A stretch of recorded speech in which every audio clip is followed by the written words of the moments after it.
I'm Emma Mitchell, 29, and I just discovered my entire wedding fund, $60,000 saved over 8 years of grueling 60-hour work weeks, was borrowed by my parents without my knowledge. The money was meant for my dream wedding to Jake next spring. Instead, it became the down payment for my younger sister Olivia's first home. When I confronted my parents, they called me selfish for being upset. "Family helps family," my mother said dismissively. Little did they know what their betrayal would set in motion. Before I dive into the full story of how my family's betrayal changed everything, I'd love to know where you're watching from. Drop your location in the comments below. If you enjoy family drama stories with unexpected twists, please hit that like button and subscribe to my channel for more real-life experiences. Trust me, what happened after this betrayal is something no one in my family could have predicted. Karma has a way of serving justice when you least expect it. Growing up in suburban Boston, I always knew my place in the family hierarchy. My sister Olivia was the golden child, 5 years younger, effortlessly beautiful, and somehow exempt from the strict rules and high expectations that governed my existence. Our parents, Richard and Diane Mitchell, ran a successful law practice together and maintained an image-conscious household where achievements were currency and disappointments were unforgivable sins. "Emma, excellence isn't optional in this family," my father would remind me whenever I brought home anything less than an A+. Meanwhile, Olivia's B-minuses were celebrated with ice cream outings and new clothes. I spent my childhood wondering what invisible quality I lacked that made my sister so deserving of unconditional love while I received only conditional approval. When I turned 16, I got my first job at a local coffee shop, working weekends and after school. My parents praised my initiative but pocketed half my earnings for what they called my college fund. Olivia never had to work. Her extracurriculars, cheerleading, student council, and mediocre violin playing, were deemed too important to sacrifice for something as pedestrian as employment. I excelled academically despite the double standards, earning a full scholarship to Northeastern University, where I studied finance. The irony wasn't lost on me when my parents announced they'd be using my college fund to pay for Olivia's first year at a private liberal arts college, one she dropped out of after 2 semesters to find herself. After graduating summa cum laude, I landed a position at a prestigious financial consulting firm.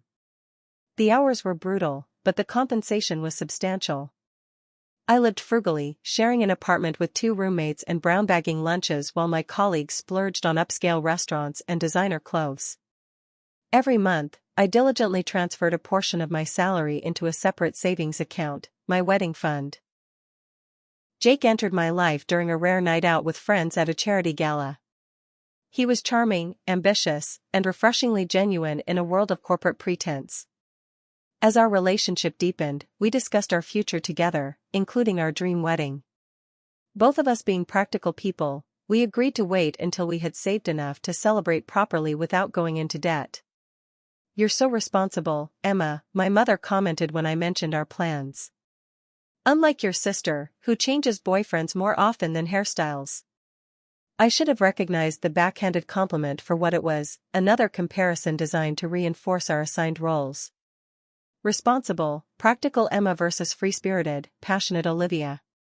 What I didn't realize was how these lifelong dynamics would culminate in the ultimate betrayal. Last Christmas, during family dinner, Olivia announced she'd been dating a real estate agent named Brandon for 3 months and they were totally in love. My parents exchanged delighted glances across the table while Jake squeezed my hand supportively under the tablecloth. We'd been together for 4 years by then, engaged for 2, and still our relationship wasn't celebrated with the same enthusiasm. "We're thinking of buying a house together," Olivia gushed, showing pictures of an expensive colonial in a desirable neighborhood. "Brandon says it's an investment in our future." "Isn't that a bit premature?" I asked carefully. "You've only known each other a few months." The silence that followed was deafening. My father cleared his throat disapprovingly. "When you know," he said, effectively ending any reasonable discussion about financial prudence. 2 weeks later, Olivia and Brandon broke up. She cried to our parents about losing her soulmate and the perfect house. I offered sympathetic words while privately relieved she hadn't committed to a mortgage with someone she barely knew. But little did I know, wheels were already in motion that would upend my carefully constructed plans and reveal just how little my family respected my autonomy and sacrifices. The first indication something was wrong came last month when I tried to log into my savings account to make a payment to our wedding venue. The system didn't recognize my password. After several failed attempts, I called customer service, only to discover my account had been closed 3 weeks earlier. The funds were transferred to another account, the representative explained. You authorized it on April 15th. My stomach dropped. That's impossible. I never authorized any transfer. After an hour of increasingly panicked conversation, the bank's fraud department confirmed the transfer had been initiated in person, using my ID and account information. They emailed me the signature on the transfer authorization. It was mine, or at least a convincing forgery. I called Jake immediately, my hands shaking so badly I could barely hold the phone. Someone stole my wedding fund, I told him, my voice breaking. All of it. $60,000, gone. Jake rushed to my apartment, and together we filed a police report. The officer took notes but didn't seem optimistic. Unfortunately, bank fraud is complicated, especially when ID was used. It'll take time to investigate. That night, I barely slept, my mind racing through possibilities. Who had access to my ID? Who knew about my savings account? The answer came the next morning in the form of a group text from my mother. Exciting news! Olivia has purchased her first home. Family dinner this Sunday to celebrate. Emma and Jake, we expect you both there. Attached was a photo of my sister standing in front of a familiar colonial house, the same one she'd shown us at Christmas. The house she supposedly couldn't afford after her breakup with Brandon. I called my mother immediately. The house, how did Olivia afford it? Oh, honey, don't worry about that. Your father and I helped with the down payment. It's a parent's joy to help their children achieve their dreams. Something in her tone triggered my suspicion. How much was the down payment? A pause. Well, these things are expensive in today's market. Mom, how much? Another pause. About $60,000. The room seemed to tilt around me. Where did you get $60,000? You always said business was tight lately. Her voice became defensive. Emma, some things aren't your concern. We're family, and we support each other. Did you take my wedding fund? The words came out barely above a whisper. The silence on the other end confirmed my worst fears before she finally spoke. We borrowed from your account. You've always been so good with money, and Olivia needed help. We'll pay you back eventually. You forged my signature? Used my ID? That's not borrowing, Mom. That's theft. Don't be so dramatic, she snapped. Your father and I opened that account for you. Our names are still on it. Technically, it's a family account. This was news to me. I'd been 18 when I opened the account, and while my parents might have been present, I'd been making the deposits for years. It was my money, earned through countless overtime hours and sacrificed vacations. I need that money back. Jake and I have already paid deposits for the wedding. We have contracts. Well, the money's gone now, she said flatly. Invested in your sister's future. You and Jake can postpone your wedding or do something smaller. You're always so practical anyway. When I didn't respond, she added, I expected you to be more understanding. Olivia found her dream home, and she was heartbroken after Brandon left. We couldn't let her miss this opportunity. And my dream wedding? The opportunity I've been saving for since college? Weddings are one day, Emma. A home is forever. Besides, you and Jake have stable jobs. You can save up again. I ended the call without another word, my mind reeling from the casual cruelty of her dismissal. When Jake arrived later, I told him everything, watching his expression shift from confusion to disbelief to cold anger. We should talk to a lawyer, he said finally. This is theft, Emma, family or not. They're claiming their names are on the account too. That it's technically a family account. Then we'll find out exactly what rights they had. But regardless of legalities, what they did was morally wrong. Sunday's celebration dinner loomed ahead like a gathering storm. Jake suggested we skip it, but I knew confrontation was inevitable. Better to face it head-on than allow them to believe their actions were acceptable. What I didn't anticipate was how this confrontation would fracture our family beyond repair, and set in motion a chain of events that would expose decades of secrets and lies. Sunday arrived with leaden inevitability. Jake and I pulled up to my parents' sprawling Tudor home in Cambridge, the same house where I'd grown up measuring my worth against Olivia's golden child status. My hands trembled slightly as I turned off the engine. We don't have to do this, Jake reminded me, his voice gentle but firm. We can drive away right now. I shook my head. No. I need answers. And I need them to look me in the eye when they give them. The front door opened before we reached it. My father stood there, martini in hand, his carefully cultivated silver fox appearance belying the ruthless attorney beneath. You're late, he said by way of greeting. Traffic, I lied, following him into the house. The dining room was decorated with congratulatory banners and balloons. A new home cake sat at the center of the table. My mother flitted about, arranging flowers while Olivia showed her phone to our grandparents, presumably displaying photos of her new house, the house purchased with my wedding fund. The guests of honor have arrived, my father announced, and all eyes turned to us. My mother rushed forward. Emma, Jake, come see the pictures of Olivia's beautiful new home. The closing was yesterday. She's officially a homeowner. I didn't move. I know all about the house, Mom. And I know how it was paid for. The room fell silent. My grandmother glanced between us, sensing tension. My grandfather suddenly became very interested in his whiskey. Emma, my father warned, this isn't the time or place. When is the time, Dad? After you've spent my money? After I've had to cancel my wedding because you decided Olivia deserved my savings more than I did? Olivia's expression shifted from confusion to dawning comprehension. What's she talking about? She asked my parents. My mother laughed nervously. Emma's just being dramatic. You know how she gets about money. I'm being dramatic? I stepped forward, pulling out my phone. I have the bank records showing $60,000 transferred from my account 3 weeks ago. I have the police report I filed for fraud. Tell me, how am I being dramatic? My father set his drink down carefully. Your mother and I made a parental decision. The account was opened under our supervision. I was 18, I countered. An adult.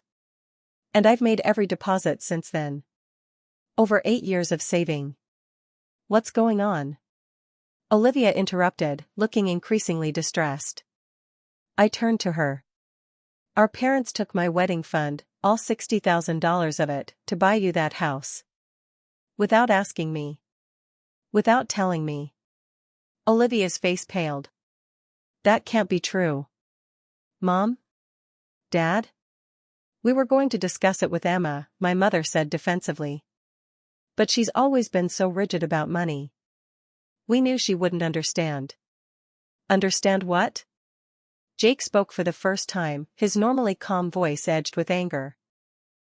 That you stole from your daughter to finance a house for your other daughter? What exactly wouldn't Emma understand about that? My father's eyes narrowed. You're not family yet. This doesn't concern you. I love Emma, Jake replied evenly. Anything that hurts her concerns me. It was a loan, my mother insisted. We'll pay it back. When? I asked. Our wedding is in 10 months. Venues are booked. Deposits have been paid. You can postpone, my father said dismissively. Or scale back. You don't need an elaborate wedding anyway. The casualness of his suggestion sent a wave of rage through me. We planned our wedding based on what we could afford. What I had saved. You had no right to decide my money would be better spent on Olivia. Family helps family, my mother repeated her earlier mantra. Apparently that only applies to Olivia, I shot back. When have you ever helped me at her expense? When has she ever had to sacrifice anything for me? My grandmother cleared her throat. Richard, Diane, is this true? You took Emma's savings without permission? My father shifted uncomfortably under his mother's scrutiny. Mother, it's complicated. It seems quite simple to me, my grandfather spoke up, surprising everyone. He rarely involved himself in family disputes. You took money that wasn't yours. Dad, Mom, Olivia said quietly. I had no idea. I would never have accepted the money if I knew it came from Emma's wedding fund. Of course you would have, I said bitterly. You've been accepting things at my expense your entire life. That's unfair, my mother protested. Is it? You took half my paycheck through high school for a college fund that mysteriously became Olivia's tuition money. You made me work while she focused on extracurriculars. Every sacrifice in this family has always been mine to make. Olivia looked stricken. I didn't know about the college fund either. Convenient ignorance, I said. Just like you don't know about this. I'm selling the house, Olivia announced suddenly. I'll return Emma's money. You can't, my father said quickly. The closing is complete. There would be penalties, losses. I don't care, Olivia insisted. This isn't right. My mother stepped between us. No one is selling anything. Emma, you're making a scene over what is essentially a timing issue. Your father and I will repay the money. When? How? I demanded. You've been complaining about business being slow for years. Where will you get $60,000? A flush crept up my father's neck, the tell he had when cornered in an argument. We have resources. Then why take my money in the first place? Why not use these mysterious resources to help Olivia? The question hung in the air, unanswered. My grandfather stood slowly, leaning on his cane. I think we should continue this discussion when tempers have cooled. There's nothing more to discuss, I said, gathering my purse. I want my money back within 30 days, or I'll pursue fraud charges. My father's face hardened. You would sue your own parents? Over money? This isn't about money, Jake interjected. It's about respect. You didn't respect Emma enough to ask her permission. You didn't respect her dreams or her hard work. Young man, my father began, but Jake cut him off. No. You don't get to dismiss me or Emma. What you did was wrong, legally and morally. Fix it, or face the consequences. As we turned to leave, my mother called after us, You're being selfish, Emma. Family sacrifices for each other. I paused at the door. You're right, Mom. Family does sacrifice for each other. But in our family, I'm the only one who ever has to sacrifice. Not anymore. The drive home was silent, both of us processing the confrontation. It wasn't until we reached our apartment that Jake asked, What now? I took a deep breath. Now we find out if they'll do the right thing. And if not, we fight. Little did I know, the fight would uncover secrets my parents had been hiding for decades, secrets that would reshape everything I thought I knew about my family. Is this family drama bringing back memories of your own experiences? Has anyone ever taken advantage of your generosity or sacrifices? The story continues, and trust me, what happens next shocked even me. But before we continue, hit that like button if you're enjoying this story, and subscribe if you want to hear more family drama tales with unexpected twists of karma and justice. With the 30-day deadline looming, I consulted attorney Melissa Kendrick, a college friend who specialized in family law. Her office in downtown Boston projected competence and discretion, exactly what I needed. Legally, this is complicated, Melissa explained after reviewing my documents. If your parents' names were on the account, they may have had technical authorization to access the funds, even if morally it was wrong. So they'll get away with it? I asked, deflated. I didn't say that.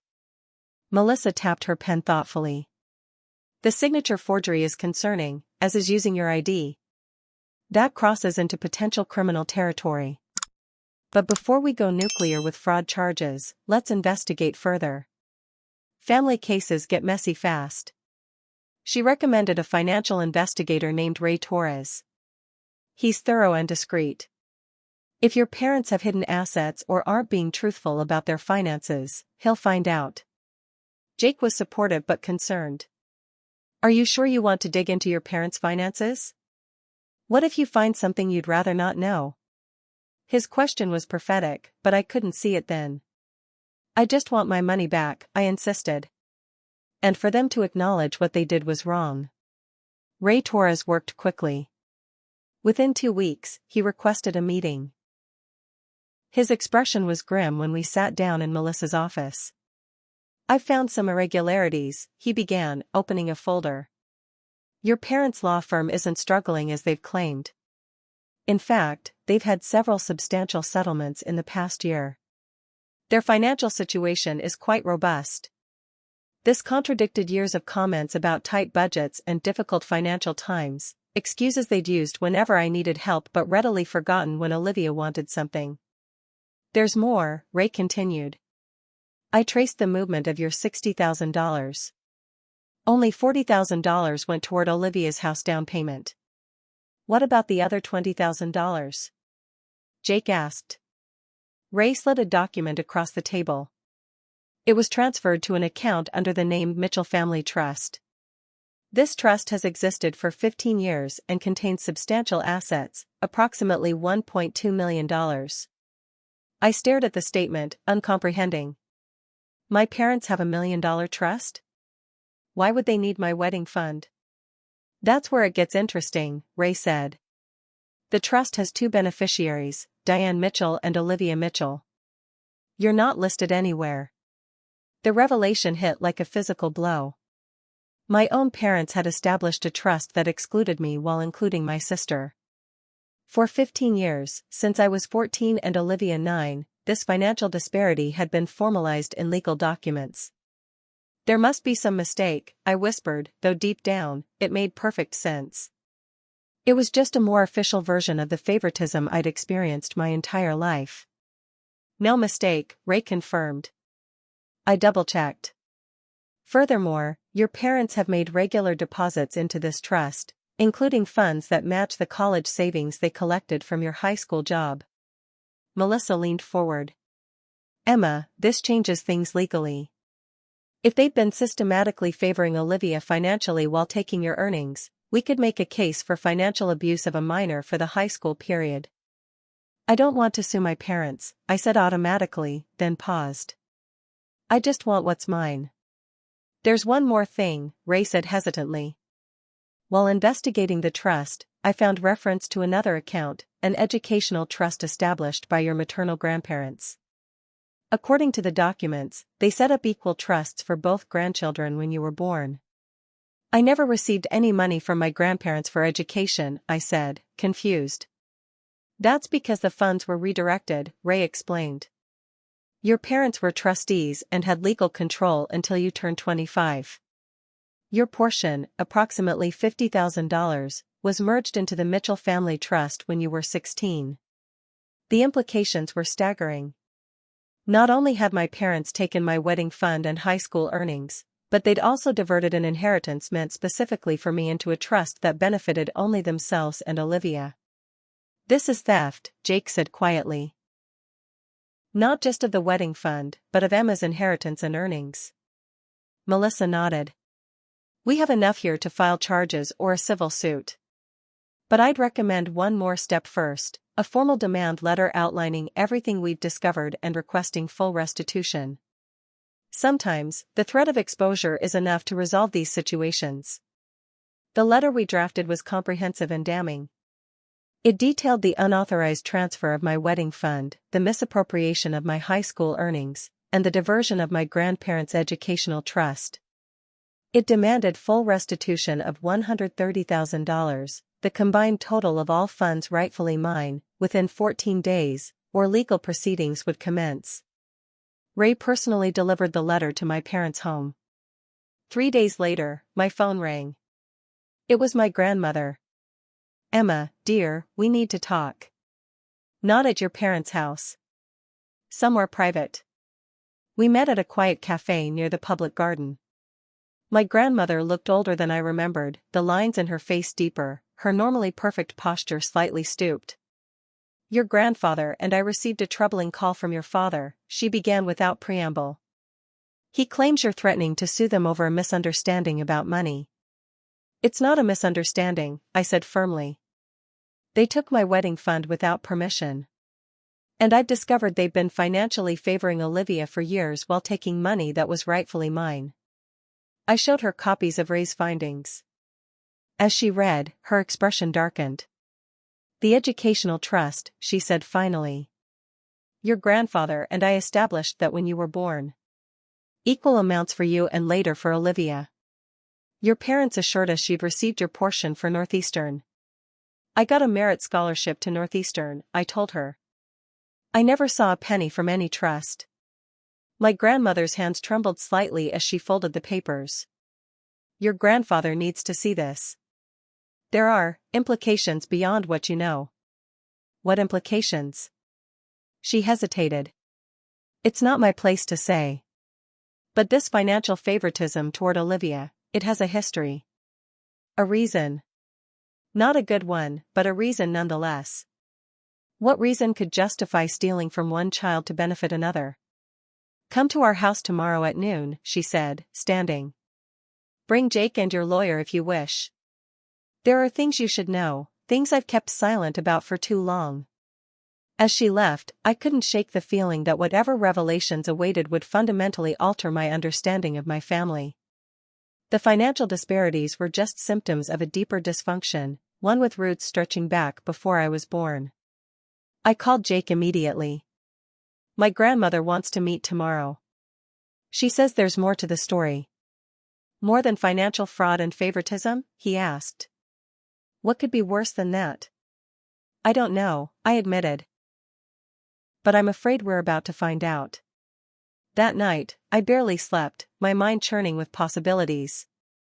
What secret could explain decades of systematic favoritism? What could justify my parents' betrayal?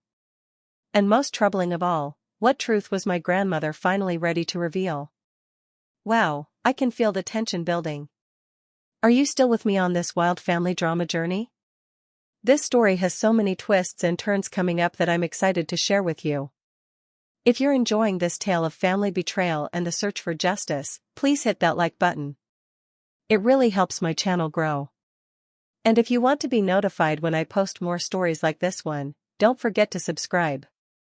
Now, let's continue with what happened when I met with my grandmother. My grandparents' home in Beacon Hill had always been a sanctuary for me, a place where the rigid hierarchy of my parents' house temporarily dissolved.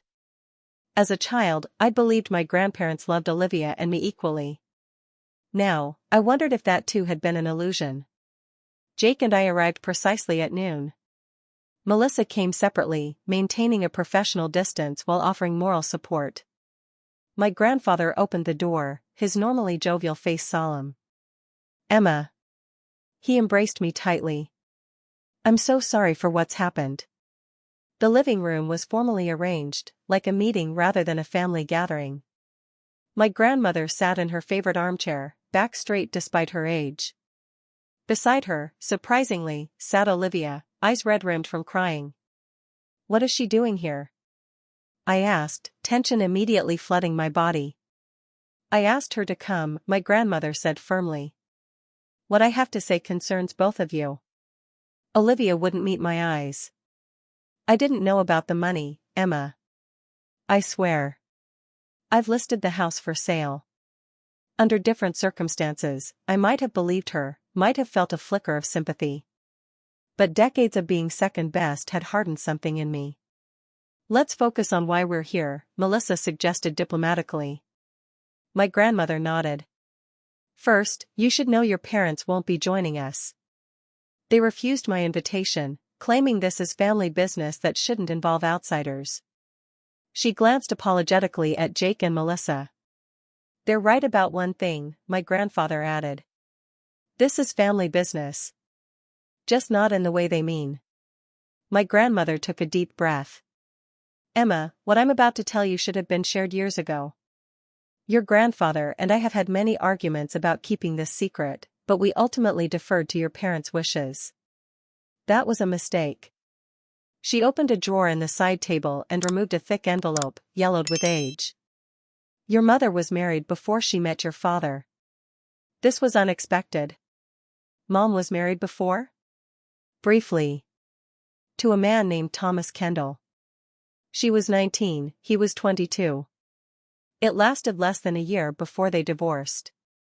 I glanced at Olivia, who looked equally confused. This revelation, while surprising, didn't explain anything about our current situation. Your mother met your father about 6 months after her divorce, my grandmother continued. They married quickly. You were born 8 months later. I did the mental calculation, frowning. That would mean. Yes, my grandmother confirmed. Your mother was already pregnant when she met Richard. He knew this, agreed to raise you as his own, and legally adopted you after their marriage. The room tilted slightly. Dad's not my biological father? Richard Mitchell is your legal father in every way that matters, my grandfather interjected firmly. The adoption was formalized when you were 3 months old. But biologically, no, my grandmother confirmed. Your biological father is Thomas Kendall. I sat in stunned silence, trying to process this information. It explained so much, the subtle differences in how my parents treated me, the favoritism toward Olivia, perhaps even my mother's constant criticism. I wasn't biologically a Mitchell. Does this mean? Olivia began, her voice small. You are biologically Richard's daughter, my grandmother clarified. You've always known only the truth about your parentage. Unlike me, I said bitterly. No one ever told me I was adopted. That was your parents' decision, my grandfather said. We disagreed, but ultimately respected their choice. Even when it became clear they were treating Emma differently? Jake asked, his protective instinct evident. My grandparents exchanged pained looks. We tried to compensate, my grandmother admitted. The educational trust was our attempt to ensure Emma would have opportunities regardless of Richard's feelings about the situation. His feelings? I repeated incredulously. What feelings justify decades of favoritism and financial manipulation? Nothing justifies it, my grandmother said firmly. But Richard has always struggled with the circumstances of your birth. Your mother's first marriage was something of a family scandal. She eloped against our wishes with Thomas, who came from a different social background. When she returned home pregnant and divorced, Richard seemed like a godsend, stable, from a good family, willing to give her respectability. So I was an embarrassment, I concluded. A reminder of Mom's failed first marriage. No, my grandfather insisted. You were an innocent child deserving of love. If Richard couldn't see that, the failure was his, not yours. Olivia was crying quietly. I never knew any of this. I always thought. I just thought they loved me more naturally. I didn't know there was a reason. There is no valid reason to favor one child over another, Melissa interjected. Regardless of biological connections. We agree, my grandmother said. Which is why we're telling you now.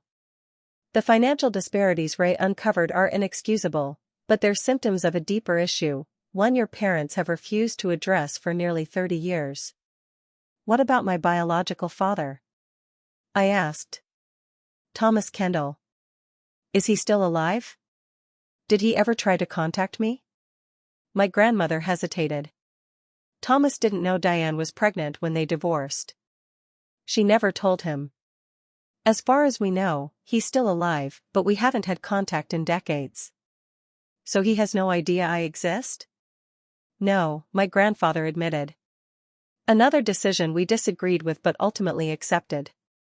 The revelation felt like both an ending and a beginning, the explanation for a lifetime of feeling like an outsider in my own family, but also the opening of a door to a history I'd never known existed. I have another question, I said, my voice steadier than I expected. The trust Ray found, the Mitchell Family Trust. When was it established? 15 years ago, my grandmother confirmed. Around the time Richard's father passed away. Harold left a substantial inheritance to be divided between Richard and his brother. So my parents created a trust that deliberately excluded me right after receiving an inheritance, I concluded. A trust that apparently contains money that rightfully belongs to me. Yes, my grandfather said, his expression grim. And there's more. Harold's will specified that his estate should benefit his biological grandchildren. Richard and Diane used that language to justify excluding you from the inheritance, despite your legal adoption. The deliberate cruelty of this action stunned me into silence. My parents hadn't just favored Olivia, they had systematically worked to disinherit me based on biology rather than family ties. That's despicable, Jake said, voicing what I couldn't. And potentially contestable legally. Melissa nodded. If Emma was legally adopted, she had the same inheritance rights as any grandchild. The interpretation of biological could be challenged, especially given the age of the adoption. We should have challenged it then, my grandfather said regretfully. Instead, we created the educational trust as a separate measure, believing it would at least secure Emma's college future. We never imagined Richard and Diane would misappropriate those funds too. Olivia suddenly stood. I'm selling the house. I've already contacted the realtor. I can't live there knowing it was purchased with stolen money, Emma's money. It's not just the house, I told her. According to Ray's investigation, they'd been systematically favoring you financially our entire lives. I didn't ask for that, she protested. I didn't know. Convenient ignorance, I repeated my earlier accusation, but with less conviction. The shock in Olivia's eyes seemed genuine. Girls, my grandmother interrupted. The fault lies with your parents, not with each other. Olivia didn't create this situation, Emma. And Emma is the victim, not the accuser, Olivia. What do we do now? Olivia asked. Melissa cleared her throat. Legally, we proceed with our demand for restitution. The new information about Emma's adoption and the misappropriation of inheritance funds only strengthens our position. I'll help, Olivia offered. I'll testify or whatever you need. This isn't right. Part of me wanted to reject her support, to cling to years of resentment. But another part recognized that Olivia too had been manipulated, cast in the role of favored child just as I'd been cast as the outsider. We should talk, I told her. Later. Just us. She nodded, relief evident in her expression. My grandmother reached for my hand. There's one more thing. We have information about Thomas Kendall, your biological father. His last known address, some photographs.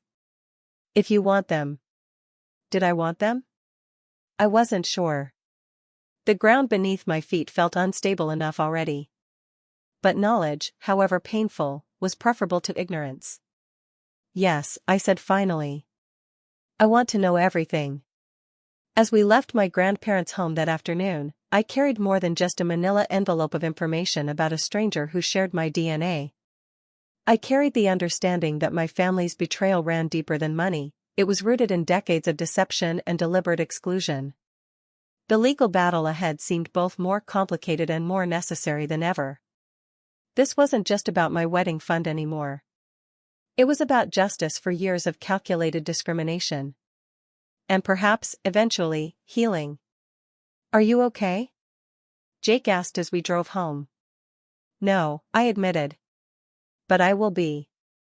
The truth had finally been exposed, and with it came a strange sense of validation.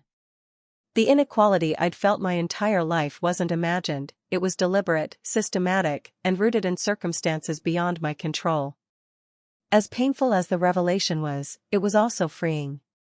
For the first time, I understood that the problem had never been me.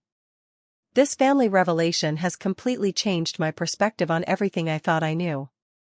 Have you ever discovered a family secret that explained years of strange behavior? I'd love to hear your stories in the comments below.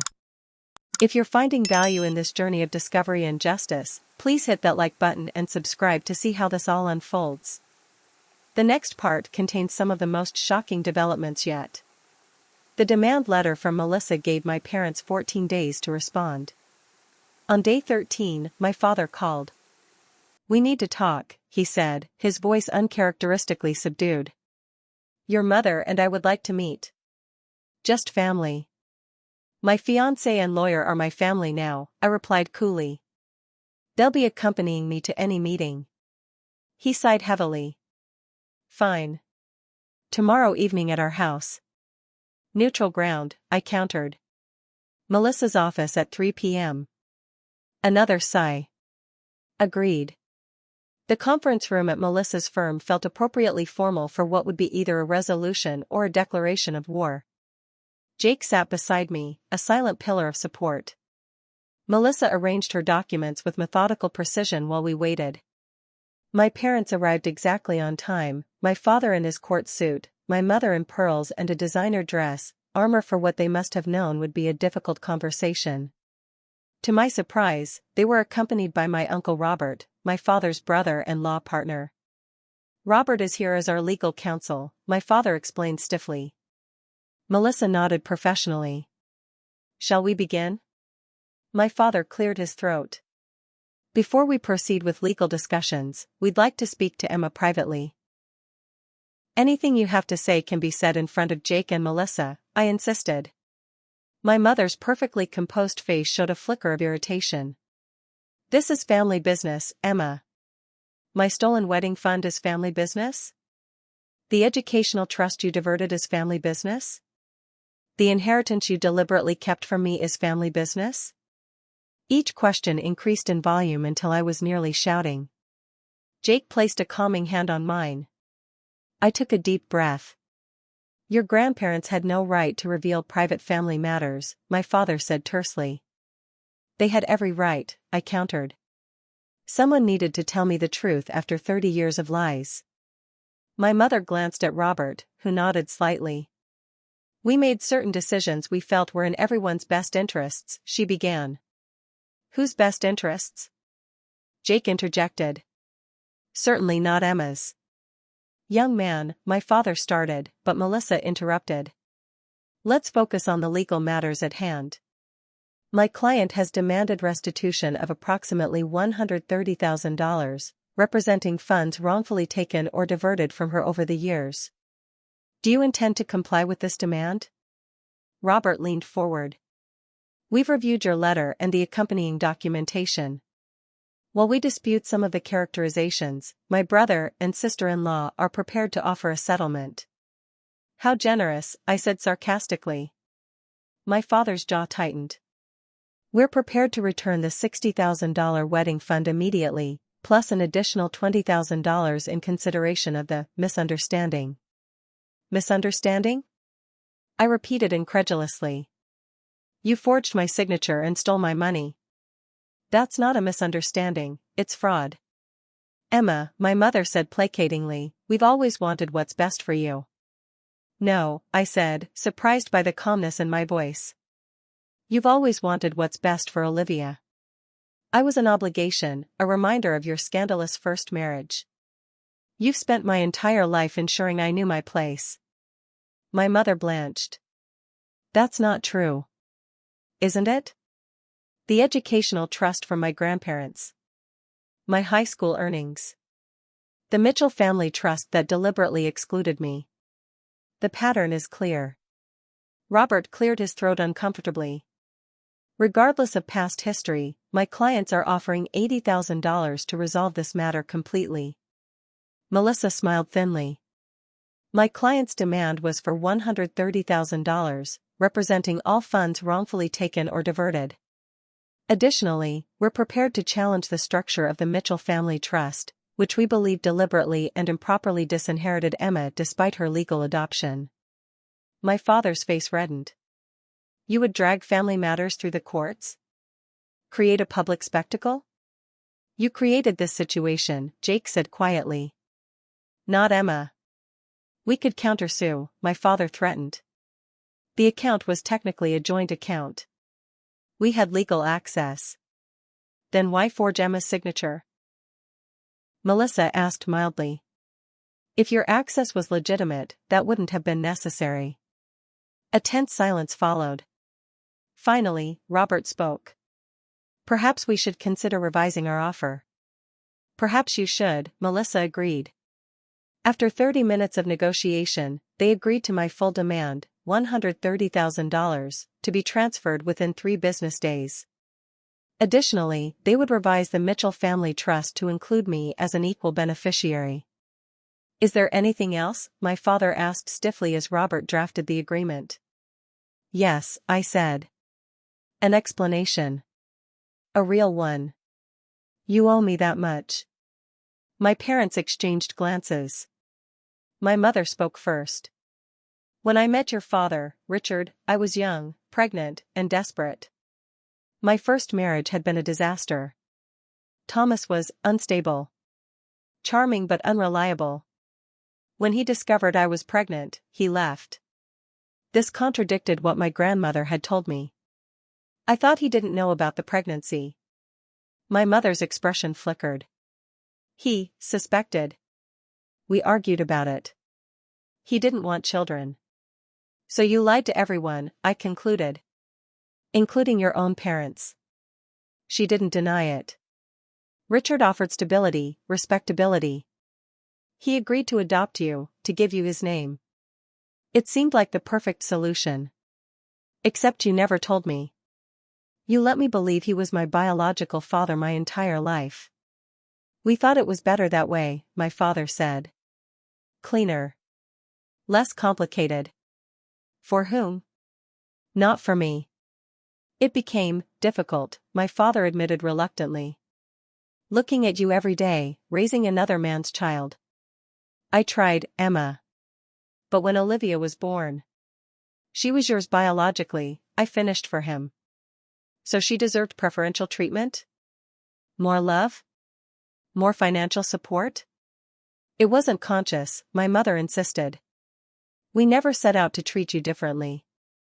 But you did. Systematically. For decades. Neither of them denied it. The silence was answer enough. I have one more question, I said. Did Thomas Kendall really not want children? Or was that another convenient lie? My mother couldn't meet my eyes. I don't know. I told him I thought I might be pregnant during our last fight. He was angry, said he wasn't ready. But I never confirmed it before the divorce. So he might not know I exist at all. Probably not, she admitted. The realization that my biological father might be entirely unaware of my existence added another layer of betrayal.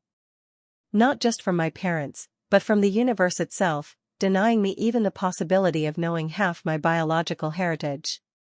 Robert finished the agreement, and everyone signed. It was anticlimactic somehow, decades of emotional damage reduced to signatures on paper and a bank transfer. As they prepared to leave, my mother paused. Will you be at Sunday dinner next week?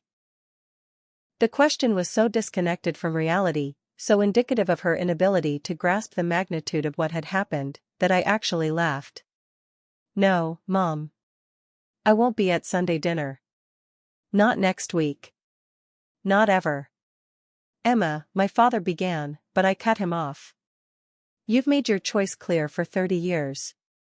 Now I'm making mine. After they left, Melissa congratulated us on the outcome. Legally, this is a significant victory. They've acknowledged wrongdoing and made restitution. What about emotionally? Jake asked, looking at me with concern. That's a longer process, Melissa admitted. No legal settlement can heal that kind of wound. Walking out of the office, I felt strangely hollow. The money would be returned. The trust revised. Justice, in a narrow legal sense, would be served. But the family I'd known, however flawed, was irrevocably altered. What now? Jake asked as we reached the car. I took a deep breath. Now I decide whether to contact Thomas Kendall. The manila envelope from my grandparents contained his last known address in Seattle, a tech company he'd founded, and 3 photographs, one from his youth, one from my mother's brief marriage, and a recent one from a business publication. Looking at his face was like seeing pieces of myself reflected back, the same eyes, similar jawline. Biological connections I'd never known existed. "Whatever you decide," Jake said, "I'm with you." That night, I drafted an email to the address listed on Thomas Kendall's company website. Simple, direct, "My name is Emma Mitchell. I have reason to believe I may be your biological daughter. If you're willing to discuss this, please contact me." I stared at it for an hour before finally pressing send, releasing 30 years of questions into the digital void. 3 days later, my parents' settlement arrived as promised. The same day, I received a reply from Thomas Kendall: "Emma, I would very much like to speak with you. I had no idea you existed, but I've always wanted children. Call me anytime." It included his personal number. 6 months passed like a whirlwind. Jake and I rescheduled our wedding for June, a garden ceremony at a historic estate outside Boston.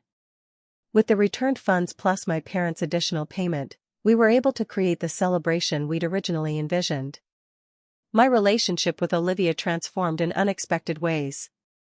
Once the artificial hierarchy imposed by our parents was removed, we discovered common ground, and she proved to be a more decent person than I'd allowed myself to believe. She sold the house, despite my assurances that it wasn't necessary, using the proceeds to start a nonprofit supporting foster children aging out of the system. "I can't change how our parents treated you," she told me, "but I can try to help other kids who don't have the family support they deserve."